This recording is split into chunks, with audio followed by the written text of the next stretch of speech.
সবাই যখন আমি ব্যবহার করি যেমন ধরেন ব্যবহার করলাম একটু ময়লা ফেললাম, ময়লাটা যদি আমি নির্দিষ্ট জায়গায় ফেলি তাহলে কিন্তু এই জায়গাগুলো অনেক সুন্দর রাখা যায়।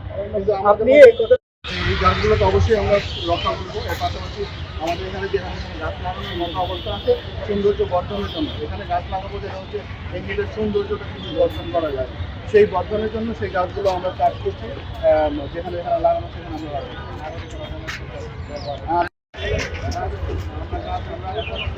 আমরা জানেন যে সরকারের গাছ লাগানোর বিষয়ে নির্দেশনা দিয়েছে এবং আমরাও ইতিমধ্যে কার্যক্রম গ্রহণ করছি।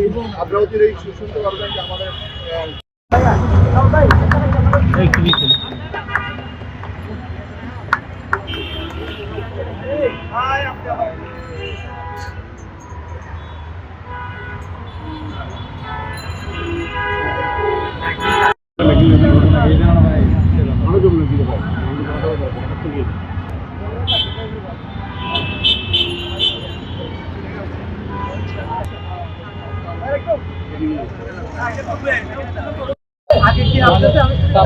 দ্বারা এটাকে সরাই দেবে না।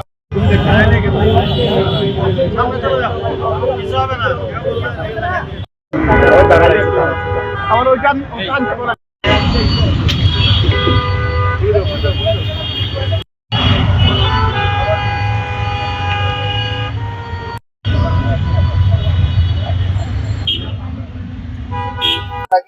সুন্দরভাবে সাজানোর চেষ্টা করছি, এই জন্য আপনাদের সহায়তা চাই। আমরা ইতিমধ্যেই বেশ কিছু কার্যক্রম গ্রহণ করেছি, আগামীতে আরো অনেকগুলো কার্যক্রম গ্রহণ করব। এই কার্যক্রমগুলো শুধুমাত্র যাতে আপনারা এসে একটা সুন্দর একটা পরিবেশ পান এবং আপনারা সুন্দরভাবে আপনাদের সময়গুলো কাটাতে পারেন। এখানে আসলে বয়স্ক অনেকেই আছেন, বয়স্ক সিটিজেন নাগরিক যারা বয়স্ক নাগরিক যারা আছেন তারা আছেন, এর বাইরেও ইয়াং জেনারেশনের তারাও আছে। আমরা আপনাদের মাধ্যমে বিশেষ করে মিডিয়ার ভাইদের মাধ্যমে অনুরোধ করবো আপনারা যেন এসে আপনারা যখন এখানে সময় কাটাবেন এর বাইরে যখন কোনো ময়লা আবর্জনা বিষয়গুলো আসবে, ওয়েস্ট যে বিষয়গুলো আসবে সেগুলো যেন আমরা নির্দিষ্ট জায়গায় ওয়েস্ট বিনে সেগুলো ফেলি।